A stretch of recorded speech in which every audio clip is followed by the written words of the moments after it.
Thank you so much, and thank you for the invitation. It's hard to compete against a cold beer, and I can tell you it's even cold to compete against a cold beer. But I have promised to take you a little on the travel a foundation like ours is on right now. How do we work? How do we make priority? And what kind of methods do we use? I'm not in any way an expert into design. I know very little about design, but I know something about joint ventures, how we can co-create things, how a foundation can be an enzyme to make things happen on other fields, a little bit in the design fields, but mainly for us in the built environment on a broader term than design. So that's the things I'm going to take you through before you have this award afterwards.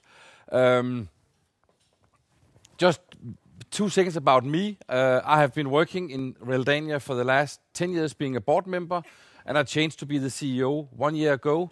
But all my adult life, I have been into the built environment in all kind of matters. And the things we can do as a foundation is a lot of the things I saw being the CEO for a big housing company or being an activist in the local areas of the cities. So it's a matter of the same things in my life working this way. What I'm going to try to take you through this late afternoon is just a little bit about who are we, what is Realdania, how are we funded, how are we founded, how do we work originally. Just to make an expression about how you can make inspiration to some foundations in your fields or in your country. Then I will say a little bit more about how we work, because the methods we use to work could be inspirational for you and the whole discussion about funding, or do we only support a project being completely finished, or do we help with the white paper, the blank paper, as the process, as Jørgen mentioned before the break. And then the main thing I will try to tell you about is we're trying to step into an agenda called problem-driven agenda-setting philanthropy. And that method is, in a way, impact investment, but first of all, it's a matter of trying to make collective impact. To say that a lot of the problems we have in our society cannot be solved by one party by themselves, but maybe it can be solved if a lot of people, a lot of organizations, a lot of interests are going together. So that will be the main thing in this presentation. We are a member base. We are not a foundation, even though it's easier to call us a foundation, but we have 155,000 members, which is a very important part of understanding us and our DNA. Our purpose is to create quality of life to all the Danes through the built environment. So we have to make the world a little bit better every day, and it's a fantastic place to work, because it's the aim to try to make the world a little bit better for the Danes couldn't be more fun. And it requires a lot of cooperation with a lot of different parties. We used to be a financial institution. We owned a mortgage institute, and we sold it. And then we became philanthropists. So we have a board. They were used to, these people who work on financial institutions, they take their wallet and put it inside their pocket and hide it. So these people were used to hiding their pocket. And then all of a sudden they sold the institute and were a philanthropic company. And then they had to take the wallet out of the pocket and spend the money. That was not an easy task to change overnight, but that has been our travel. This happened 14 years ago.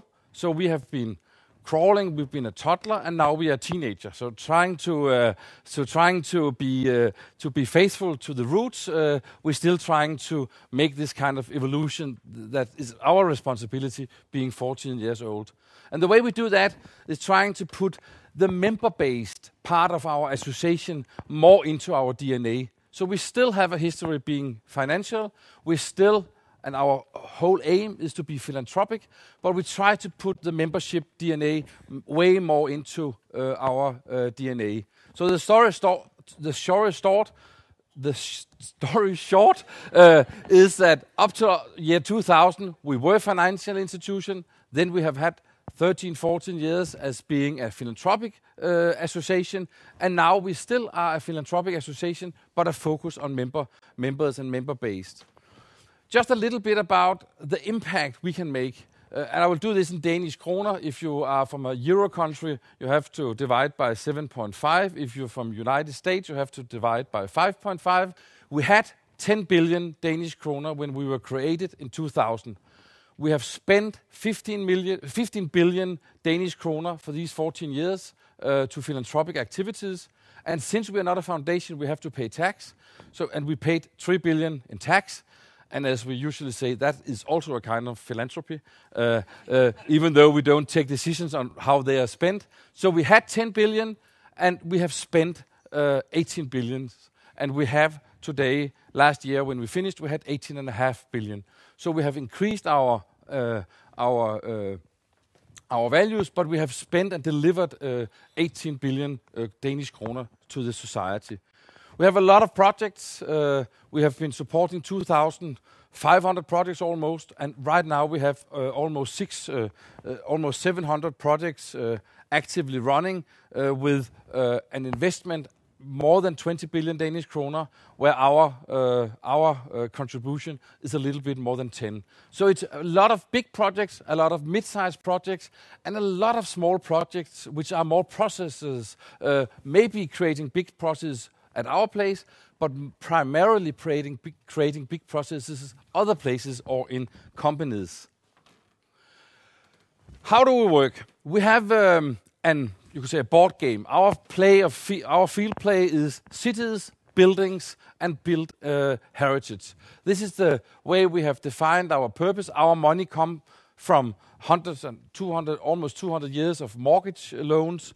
So it's a built environment who have created our money, and this is in the built environment we spend the money.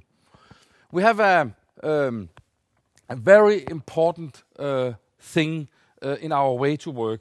A lot of people said to me, Jesper, you're 52 years old. Why do you change from being CEO from the biggest housing association in Denmark to a boring job in a foundation where you meet you'll show up at 10, 15 in the morning, you will look at the applications, you will say yes to half of them and no to the rest, eat a good lunch, smoke a cigar, and around 1 o'clock go back home. Isn't that boring for you? That's not the way. That's not the way a philanthropic and a modern philanthropic organization works, because our aim is to develop and change through the projects and through the processes and through the problems we go into. All our projects must develop or change something. And we do it through partnerships and networks, which means it's only a smaller part of our donations which comes from strictly applications. It's more a call, it's more a campaign, it's more something we start. We want dialogue and knowledge. We want to be outreaching. We want to be proactive. We don't want to sit and wait for an application. We want to trying to set an agenda, starting a discussion about something. And we want to do it in a transparent and open way. And for us, that was a very important agenda. And this is not some values made for an occasion like this afternoon or made after I entered the CEO office. These values are made in 2003, so it's been a very solid part of our fundament and our fundamental way of thinking. We have different tools, and I think a lot of other foundations have that too. But when you hear the word foundation, most people think about money, the check writing, transferring. Please wiring me some money is what you hear when I say foundation. But what's important for us, and what's important for more and more Danish foundation, and what is extremely important for the most ambitious of the American foundations, which is a very big inspirational source to us, is that money is one part, knowledge, brain is another, is in some matter more important than the money. We try to call them wise money. That's been a word for the last 5 or 6 years. Somebody considered it as smart ass money, so we cancel that word because we want to be in good cooperation with society and with the people we work together with. But this is about, so our tools is sparring, consultancy, and management support, which is a very, very important part of cooperation and creating value. And it's a part of the philanthropic sector which is not seen very much from people who apply. Network is another part. Loan and guarantees, of course. Grants, of course, and investment, of course. But just to say that a lot of foundations and a lot of foundations thinks this way. And for you, it must be. For me, it's very important. It's important for me to give you that advice that when you approach foundations, don't think only in money. Try once in a while, instead of spending months in writing a very, very big formal application, trying to take the phone, trying to make an email with an idea, and then develop the idea together with the foundation, the staff in the foundation, which also creates value the other way with experiences, knowledge, and stuff like that. So what we're doing now is trying to develop further. We call it agenda setting, problem-driven philanthropy. Americans call it catalytic philanthropy. When we use that word in Danish, people think it's this little device on a bus who keeps it not polluting. So it's not good communication for us. So we call it agenda setting, problem-driven philanthropy.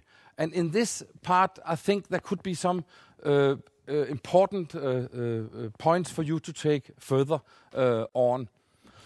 When you look at philanthropy, this figure is the most important figure,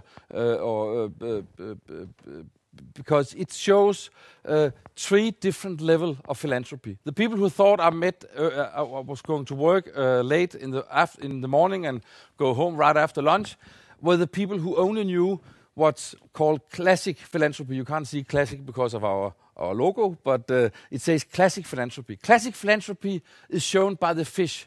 When you have a hungry man, you give him a fish, and then he's not hungry today. So if you have a problem, you send an application, and we do a lot of grants that way if people want to make a book or a movie or something in that scale. If you want to do something more for this man who's hungry, you give him a fishing pole. Then he can get a fish today, and if it works still tomorrow, he can get a new fish tomorrow and a fish the day after.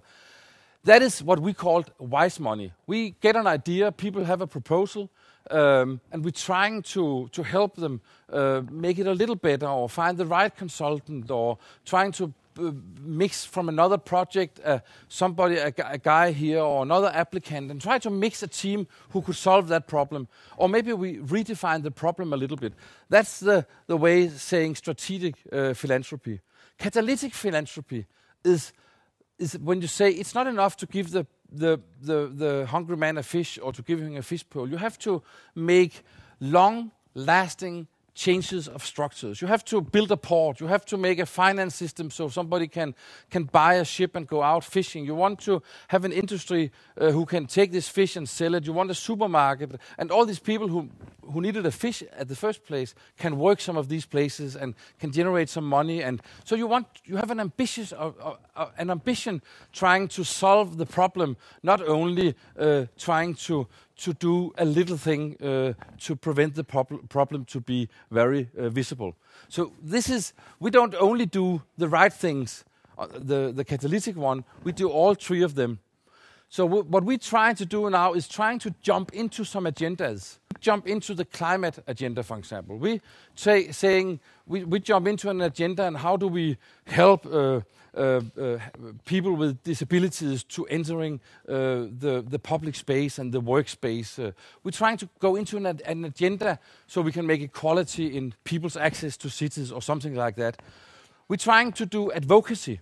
we try to bear opinions, not political opinions. We don't jump into an election discussion, but we have opinions about climate indoor, or we have opinions about what do we do between the rural areas and the urban areas in Copenhagen. How do we trying to mingle this together? A lot of Danes think that urban areas and rural areas are in opposition to each other. We think they are each other's. They're dependent on each other. We're trying to make collective impact, and I will return to that word in a little while. We're trying to bring projects and thinking to scale. So when we do things 3 places or 5 places or 10 places, we hope that they will be done by others in 20, 100 or 1,000 other examples. And we do a lot of evolution, and we do a lot of learning and trying to deliver this learning to other people. So our big transformation right now as a foundation is that we have moved from projects to problems. And in your scale, a lot of foundations is having this tour, this reshuffling of the DNA, and a lot of the things you needed funded would be possible if you jump into that agenda with foundations in your country or in your area. And how do we do this? And we do it in many ways, and we are just, as one point is we do it in many ways, but on the other hand, this is new for us to do it so systematically. So this has been our strategy for 6, 8, 9 months. So we're still in the beginning of this learning curve. But when we learned the word catalytic philanthropy, we found out that we have been doing this in several projects. We didn't know the words at that time, so we didn't know we didn't know what we were doing. But we knew what we were doing in the matter of the projects, but we didn't know that this was catalytic. So we have some examples to build on from, and we have some knowledge to work with. One example is, and I think it's a fantastic example to show the example Jørgen Rosted mentioned before the break. The city of Copenhagen, you are here in the downtown area of Copenhagen, and this finger plan, as it's called, has been the master plan for Copenhagen since 1947. And you have Helsingør here, and you have Køge here, and you have the 5 fingers out of Copenhagen. It works fantastic, and is still the main master plan of Copenhagen. The problem with that plan is it's very easy to get from here to Copenhagen, but it's not good to get across the fingers. And I've been working with that on several ways. We have subways going this way, and we have buses and cars going this way, but we don't have a real excellent transportation system across the fingers. And typically, if we should have done this 5 years earlier, if we shouldn't have done this in a catalytic way, we would have found 100 or 200 or 300 million Danish kroner and stepped into an agenda with local authorities and government on a plan that was set.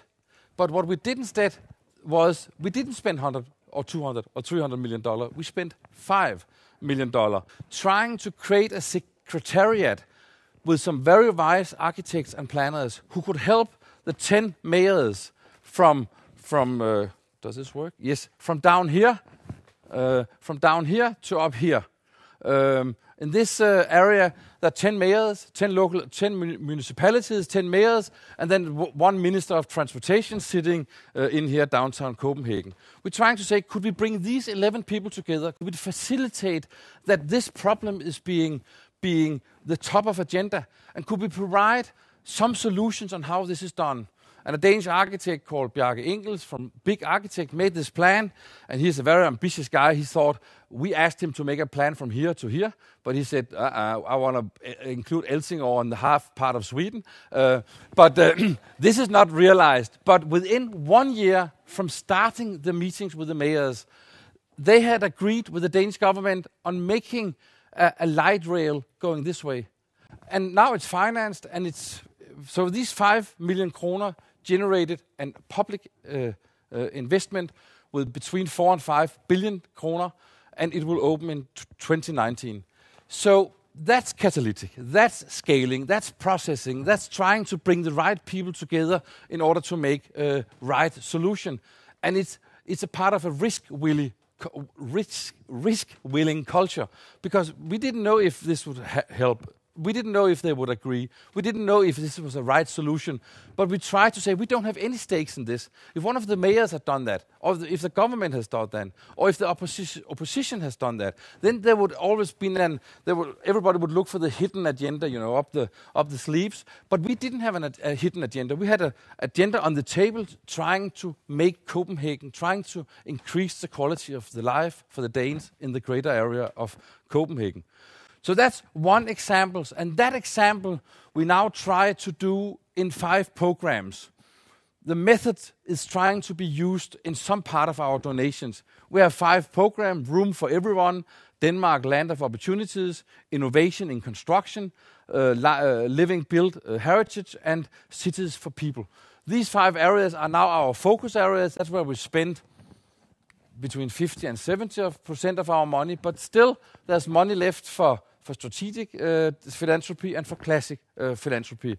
And I'm not going to take you through this because that's not important, but the method, the way of thinking, the way of trying to opening these boxes, which all the foundations are in your area or in your field, this way of thinking is getting more and more on top of mind.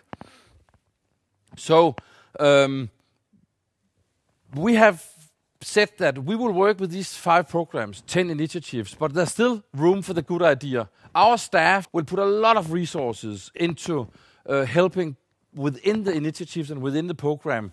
But within the big frame, the built environment, we don't have resources to help, but if somebody have the good idea, we still have room for that. So you can see here are the 5 programs, the 10 initiatives. They look like pigs. That's strictly by coincidence. 5 areas, 5 programs, 10 initiatives, and all the black area is where, if you have the good idea, we will still consider to support it.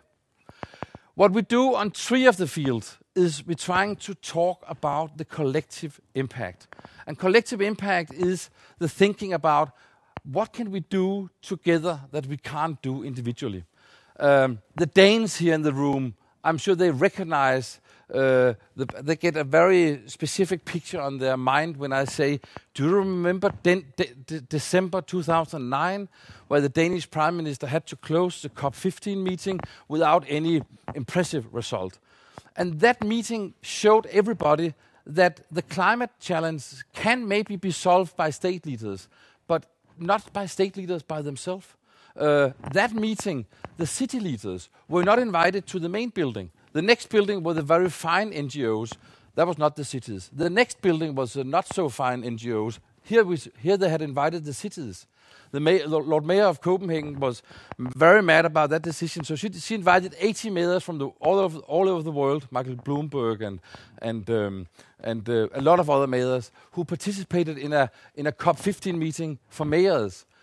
And what happened next year in Paris with COP21 is that the mayors are invited to be a part of this, because now UN and now the leaders of the states recognize that maybe the state leaders can do some legislation and some frameworks on the climate, but without the cities to make it happen into real life, without organizations like a lot of the places you come from, without us as individuals, us as families, us as soccer clubs and all kind of institutions, without them being a part of this, we can't solve the climate issue.